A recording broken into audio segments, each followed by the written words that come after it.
Hey, everybody. Welcome to this bonus episode of the Hired Geek Podcast, episode number 150, with Sujoy Roy of Visit Days. Really appreciate the passion that Sujoy brought to this conversation. He's been doing this work for several years. It's really important work, and it was really great to cover it with him and just really uplift what he and his team are able to do to help prospective students be more informed, to make better decisions about where they go to college, and just kind of help create better access so that students are able to go to good programs at a good price and all that good stuff. This is a great conversation. Really appreciate Sujoy's time. And after this brief message from our sponsor, this is bonus episode number 150 with Sujoy Roy. This episode is brought to you by Kitcaster. Kitcaster books you on top podcasts. How do funded startup founders attract prospects and talent? Podcast interviews. How do entrepreneurs with exits find new deals? Podcast interviews. How do C-suite execs differentiate in crowded markets? Podcast interviews. Kitcaster books you on top podcasts. Click the link in the show notes for a special offer. Celebrate good conversation. So today we are continuing our exploration of the very important part of the higher education journey for any student is being that prospective student, determining where they would like to study. And a lot goes into that decision. It's a big decision, and there's a lot of great folks and organizations out there helping students get connected to institutions, to learn more about them, and make better informed decisions so that they can be more successful. And so I'm excited to continue to explore that subject. And we'll start out as we always do with our guest giving an introduction of themselves and a brief overview of their professional background and how they got to be where they are today. Thank you so much, Dustin. Thanks for having me on here. My name is Sujoy Roy. I'm the CEO of Visit Days. I have been running Visit Days for over 9 years now. I started Visit Days really almost 9 years exactly, where I was sitting on a dinner table with my family. Both of my parents are professors, and they told me a problem that they were facing at their institution as it related to engaging more students. And it started off as a dinner conversation, like many ideas do. And was working in a consulting firm right before that, quit my job, and got started on my journey as an entrepreneur.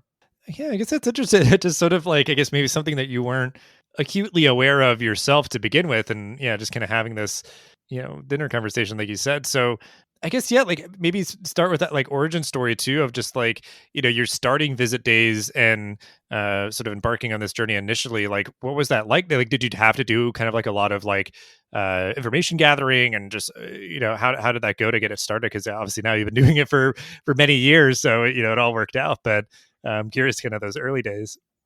Yeah, it's to be totally honest, when I look back at it, it kind of blows my mind that I did what I did because I had zero higher ed experience. I mean, besides just being a college student was probably the extent of my higher ed experience. So I really came into it with pretty much, completely, really a lack of knowledge on how the business and how colleges and universities were really going around in recruiting students, because to me, it didn't feel like there was, I had no idea. It felt like a black box as a student and as a parent. And I feel a lot of parents and students feel that way.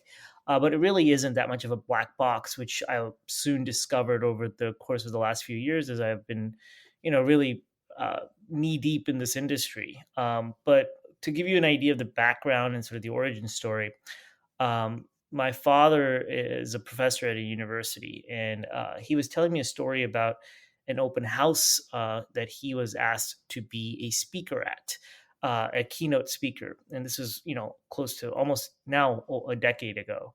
And when he was asked to be a speaker of it, they asked him, he had asked the team on his side to give him some analytics on the people that were coming, the sort of breakdown of sort of interests and things like that, so he could have a really great presentation and a great speech. This is for their admitted student day. What he didn't get much data, he didn't get much analytics, and what he realized is that when he got to the actual event and he was giving that speech, that a lot of students and parents were very engaged. They're in their phones and all sorts of different things. And so he did a raw poll, like right in the middle of the presentation. He's like, all right, everyone stop what you're doing. Raise your hand if you're interested in the School of Business. And he asked that question because he was in the School of Business. He was a professor in the School of Business. And barely anybody raised their hand. This institution was really, really well known for criminal justice and a few other programs. And overwhelmingly, the students that came to this Admitted Student Day event were interested in the programs that this university was known for. And so my father sort of was scratching his head and saying, why was I the speaker? This is such an important event for our institution. Shouldn't there be a better alignment with how the programming is done? And what that basically made me think was, how are events, how are engagements happening at the time on campus? And what I did is I literally, no joke, I took 2 weeks off of work, and I got into, at the time I was driving, a pretty old school Honda Accord. And I literally just started driving up and down the East Coast, and tried to just started going into universities, events, sessions, just like a prospective student would. And I really found out, 10 years ago, that just that engagement, that understanding of who I was, why I was there, was kind of lacking across the industry. It wasn't just at my father's institution. And I realized that, hey, if I could solve this problem, it would be a better experience for students and parents. And institutions ideally would be able to better speak to the audience, that they now have a better knowledge of who they are, and a lot more information, and make the entire process a lot easier. And that was kind of the beginning origin story of how we said, hey, this is a big enough problem to solve. Let's go solve it. Yeah, that's a great origin story. I'd love to hear it and appreciate you sharing it. Because yeah, I mean, I think like my anecdotal take of, I mean, just going through my own like master's program, kind of studying the history of higher ed, and just not being in it myself for several years, is like over the past like couple of decades, like you've seen this big shift where I think like for a long time, like it was like gauche for any university to like really market themselves, or like do all these things you're talking about, to really know the students who are interested and why they're interested, and all these sort of things. And then yeah, really only like recent I'd say maybe like in my lifetime have really universities invested in this. But there's still, I mean, there's just so much, new stuff out there, and things are always changing, and there's a lot to keep up with. So it's, just important in that regard, and that it's just going to be that much more competitive in the near future for the sort of demographic cliff and those sort of things, these existential crises of, how a lot of institutions have sort of set themselves up to, bring in the quote unquote kind of traditional students and everything. They're going to need to shift a lot of their strategy for sort of all of the above. But so I guess just to make sure that we kind of take a moment to, before we move on, kind of talk more about this space, can you explain exactly what Visit Days does for institutions? Yeah, absolutely. So Visit Days is a technology platform, and it has really two purposes for institutions. The first purpose is Visit Days historically, and what we've always been known for, and what we've done for over 9 years now, has helped institutions manage and execute incredible experiences on and off campus and online. So if a university, let's say a client of ours like Northeastern University or Temple, they will host their open houses, their admitted student days, all the things that I said, were the core origin story. We solve that problem. We want universities to have a cleaner, easier process for students and parents to sign up for these experiences, to get communications in a timely manner, to be able to check in and then collect surveys at the end. So we are a full end-to-end solution for campus visits, any kind of event planning for higher ed administrators that are recruiting students. So that's the first and foremost sort of backbone of our technology. Over the last 2 years, we have now also what we have started. What I'm really excited for Visit Days in its next chapter is that we are an engagement layer at a much top of the funnel for higher ed. So let's say that Visit Days' focus has always been, how do we get more students to show up on campus? How do we get more students to engage on campus? Because we know that that can lead to enrollment at much higher levels. But now we're trying to say, how do we source students at the top of the funnel that are highly engaged and can basically be net new prospects for our clients? And to that end, Visit Days has released in the last year, actually, this year is the inaugural year that we've officially released our Visit Days college access programs. And so what we're doing today is that we're taking the same core technology of Visit Days, and we're basically giving it to high school districts, so K through 12 districts, to essentially use so that they can create a marketplace of universities that can engage with their prospective students.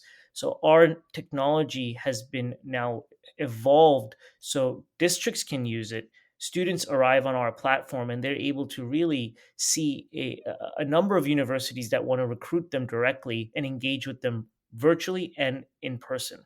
But on the virtual sphere, we're basically a full platform. Students can book meetings directly with college reps. They can watch presentations. They can chat. They can watch synchronous and asynchronous video and a full engagement so that they have a full understanding of everything that the institution is all about.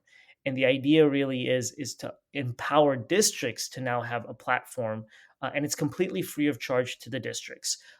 So we want to sort of open up college access using our platform so students can get a better idea of many colleges and really engage with many of them in a human to human way. And universities can now start, using Visit Days as a layer to generate better prospects, more engaged prospects, and really expand their reach across the country and around the world. Yeah, that's great to hear. I mean, yeah, just augmenting the college counselors at high schools is, I think, such a valuable sort of investment. And because I would think that, like, yeah, they've maybe like just not been, as well served as they could or should have been. Of just, they might source their own information or just kind of have just limited knowledge and exposure to like only just some of the local institutions and that sort of thing. But yeah, just great to hear that there's a focus on that end, like you said, top of the funnel, as well as somebody who has already been admitted to that institution where they might be far closer to making kind of their final decision and all that. That all along that there needs to be that nurturing, and I know definitely like a big trend line with all of this and like kind of the heightened competition for new students is that the cost of acquisition of students just is such a uh, high burden for a lot of institutions. Any way that they can work different levers, kind of get other stuff flowing is certainly highly valuable. But and yeah, I mean, you mentioned you started many years ago, kind of kind of having in person and virtual experiences. So kind of a leading question. I'm sure pretty clear what maybe has changed over the last 2 years for you all. But if you just want to get into the context, because I'm sure the idea that you kind of had to focus solely on one part of your work, definitely changed things for you. So I'm curious, just any anecdotes, I guess, from the past 2 years for you all. Yeah, so we have probably one of the most exhaustive analytics on all in-person events across higher education. And so obviously over the last 2 years, the world shifted dramatically for everyone, but it shifted for us because we were supporting a lot of universities' in-person experiences that quickly had to shift to virtual. And this is what we found. What we found was that when it came to in-person experiences, they were just way better than virtual at the towards the end of the funnel. So we're talking about, when a student is already made that commitment to, go visit campus because they're thinking about applying, or they have already been admitted, as you alluded to before. That in-person experience is far better just because it's just more human, right? It's more expensive for most families to go do that unless it's a local university. So there's a big cost to it. But if the family is willing to make that cost and sort of and go to campus, uh, their understanding of the campus is obviously better. But really, the university benefits the most because those conversions are really, really good.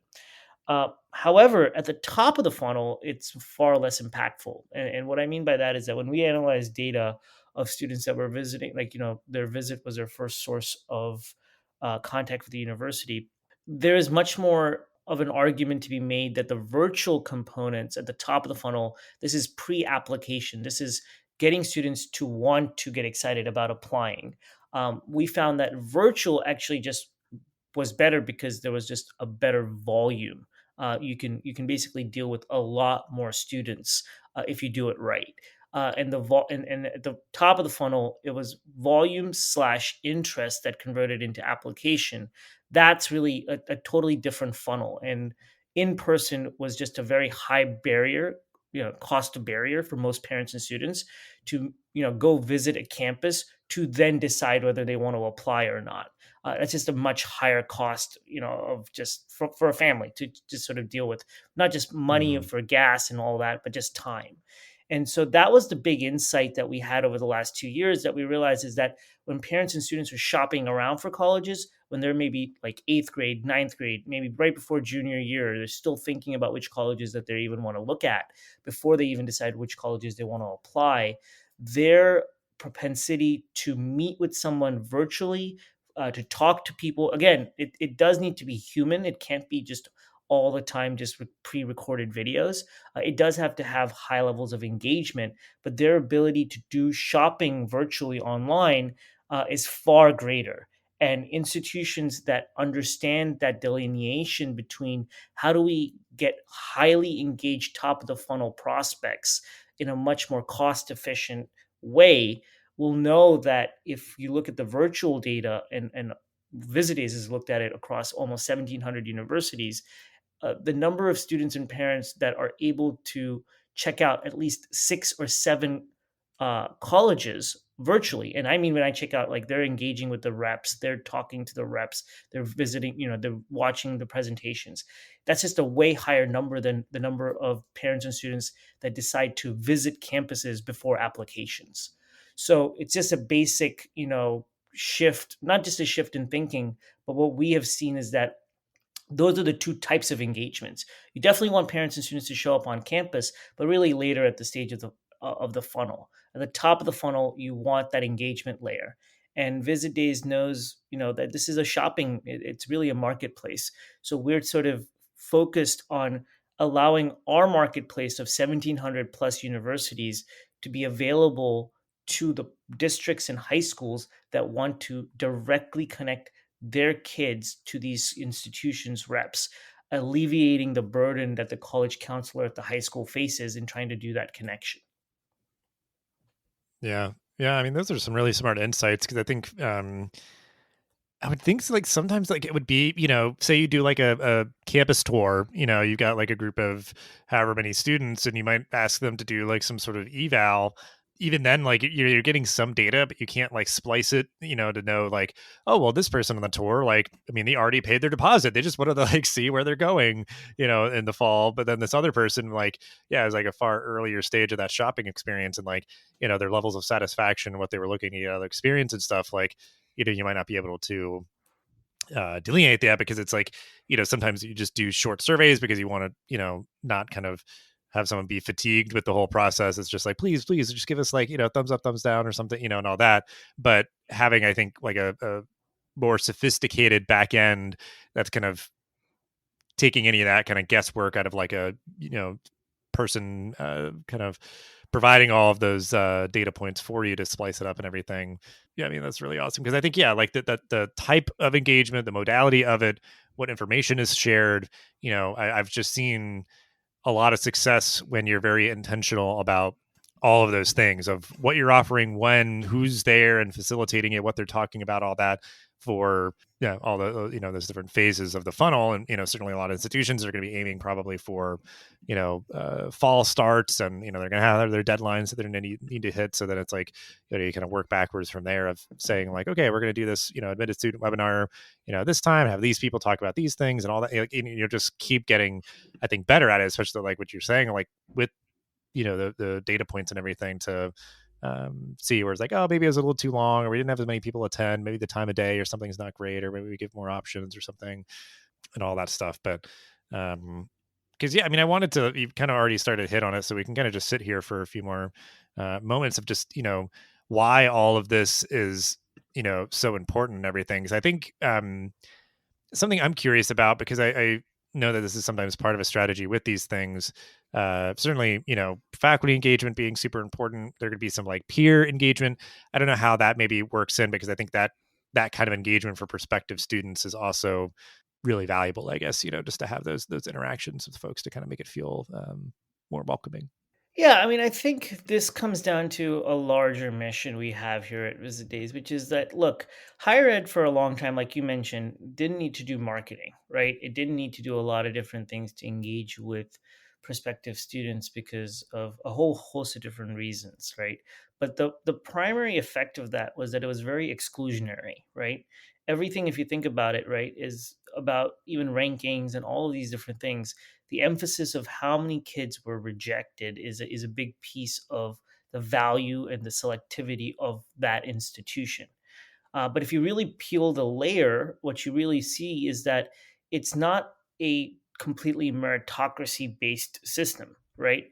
There are many other systems in Europe as well as in East Asia where some institutions just simply have, a very meritocracy based, just completely, black and white numbers based system to get in or get out of a college.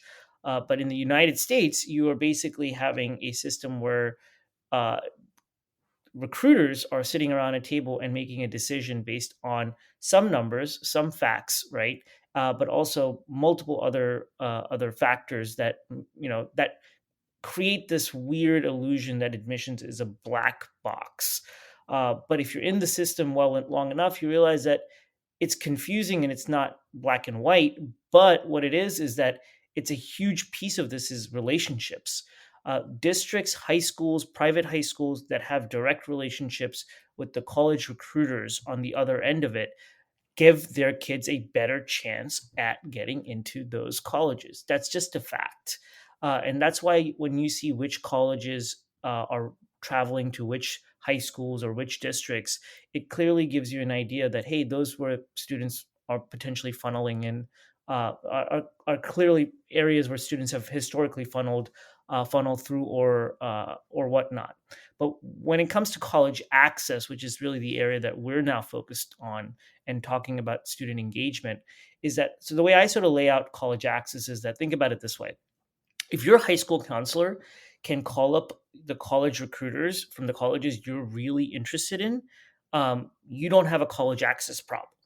And well, then you ask yourself, well, which students get that? Well, the students that are like going to Phillips Exeter, I can promise you that, any college that gets a phone call from the guidance counselor at Phillips Exeter is going to show up at that high school within minutes, right? If they can.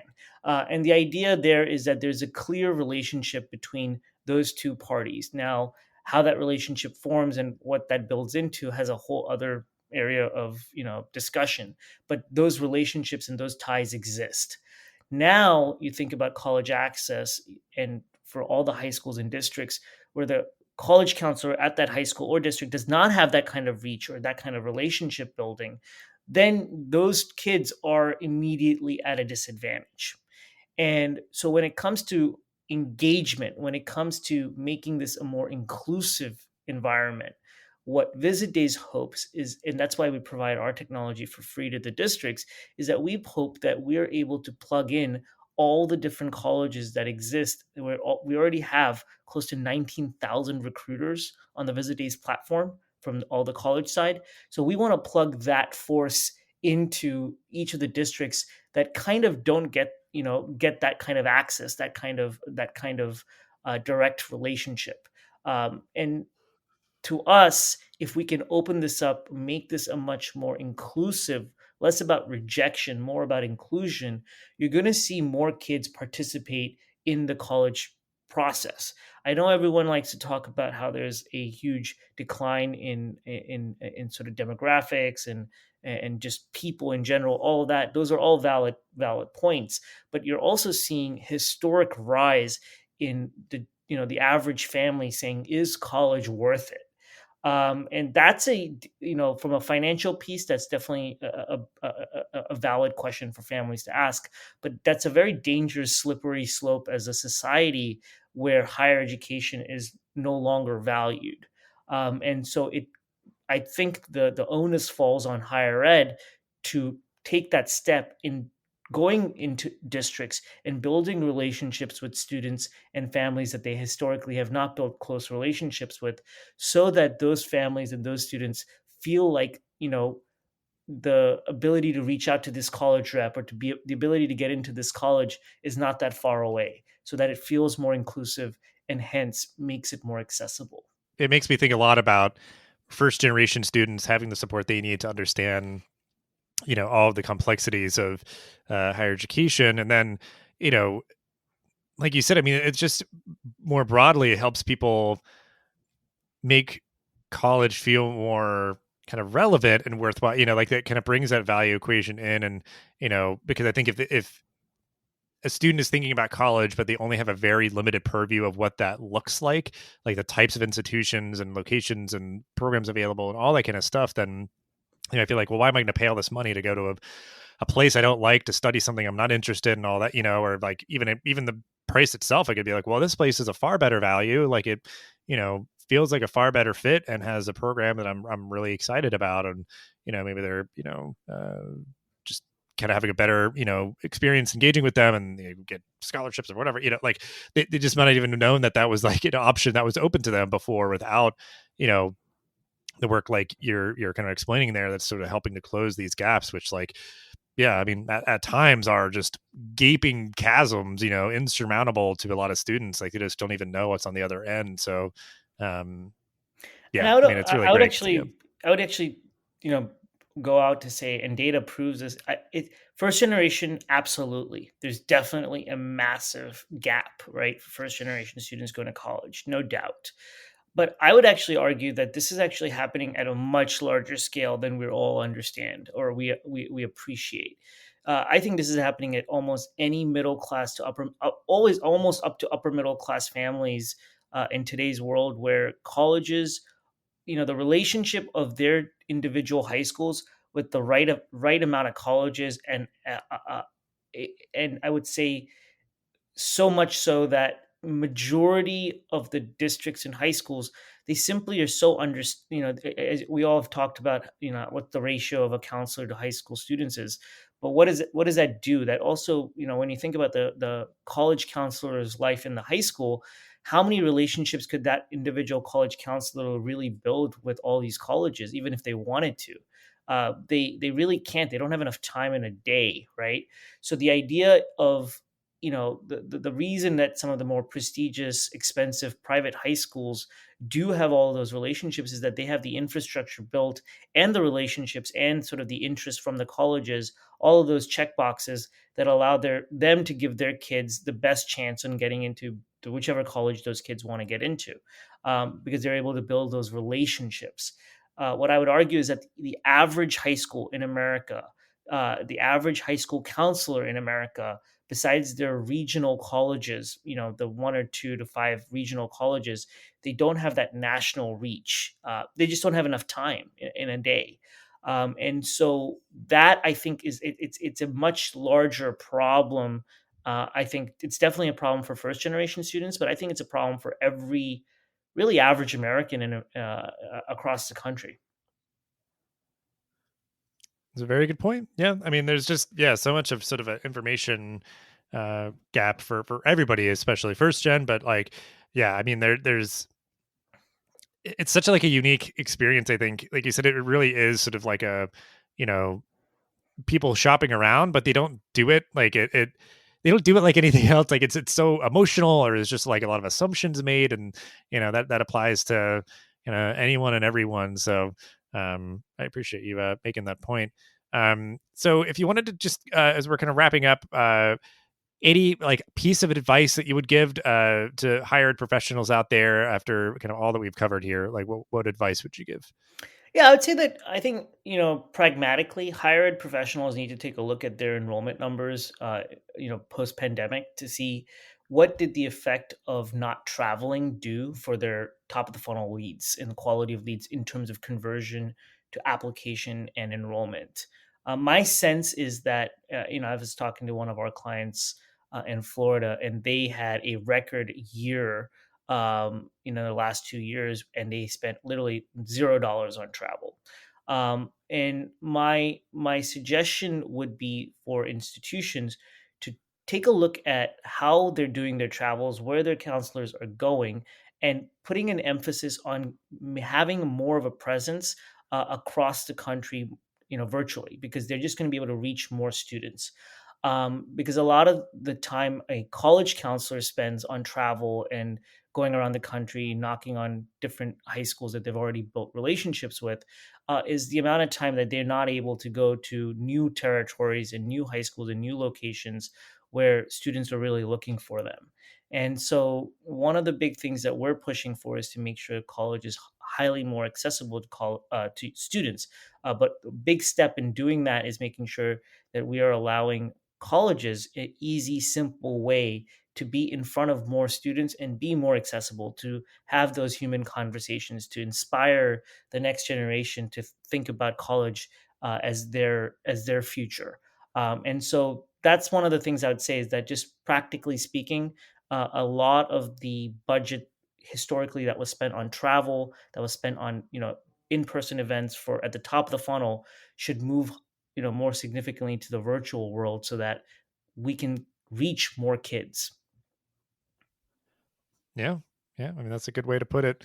Because yeah, I mean, I think there's always going to be a place for the traveling and kind of road warriors out there, building the face-to-face relationships and everything. But I think yeah, doing that a little bit smarter, not just kind of having it on sort of autopilot. But um well, then also kind of just looking ahead, what are you looking forward to in this work? Obviously, like, things are reopening, and I'm sure there's just return of more campus stores and open houses and things like that. But just anything else that's exciting you about the work that you're doing? Yeah, I think, the biggest thing that's exciting me about the work that we're doing is that we are starting to see a paradigm shift in how parents and students are going to assess colleges, right?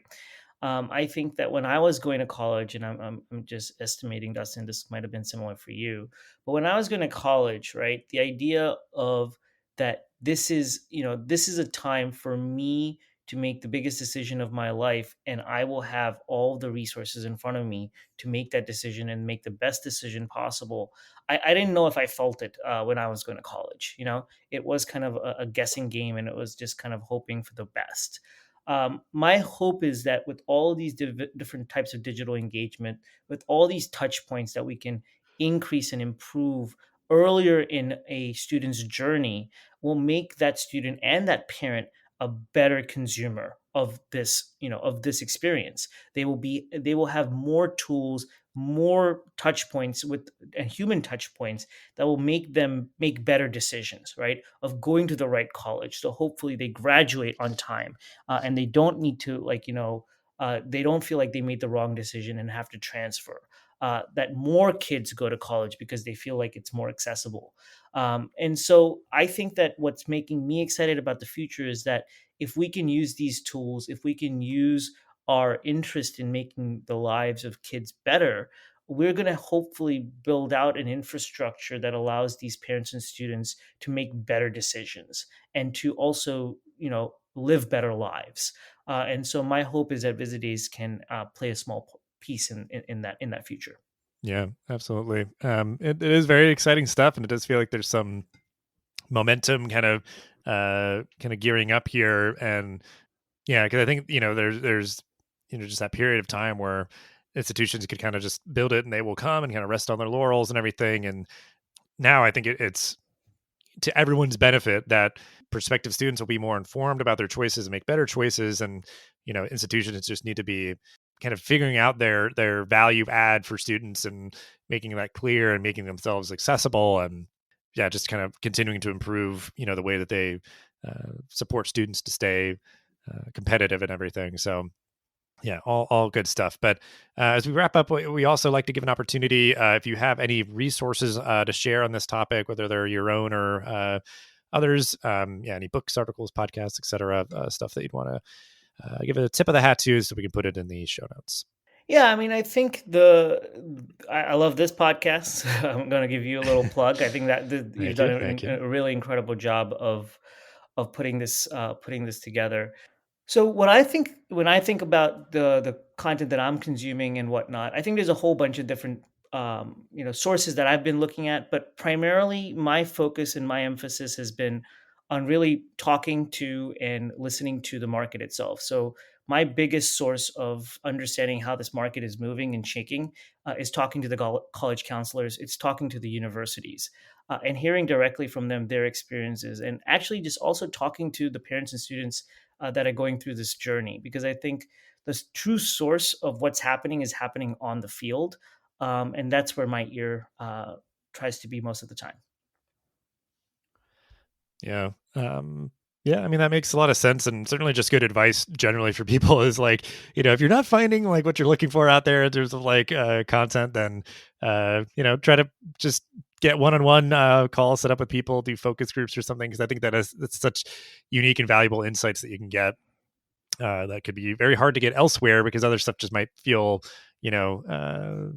not directly applicable, like if you're just maybe working in a unique context or something. But yeah, I mean, even just like with my colleagues that I work with every day, just being like, hey, can we like chat about just kind of just have a little like jam session, and it's always just really good to kind of riff on stuff and all that. So yeah, take that as you will, listeners. Good advice there for getting what you need in terms of resources. But yeah, we will end as we always do, though. I feel like we've kind of hit on some great kind of calls to action and thoughts here. But yeah, going to give you the floor for any final thought or call to action to end this episode. Yeah, so go ahead. I want to first thank you for having me. I really appreciate having a moment to talk a little bit about Visit Days and what we're doing into the future. As a final thought, my real final thought is that we're in an incredible moment in history where we have this opportunity to rewire in the higher ed ecosystem that's been hard to rewire for decades, right? And in this moment, my hope is that we're able to use technology, but most importantly, use ourselves to make higher education more accessible and easier to attain across this country.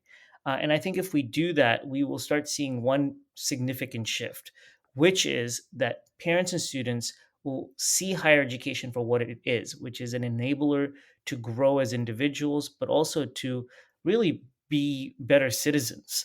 And I hope that going into the future, this shift in thinking of whether higher ed, college is worth it or not worth it is not a question that parents and students are asking. I hope that we have made college more affordable, more accessible, and in doing so, making more students enter into higher education and make this country a better place.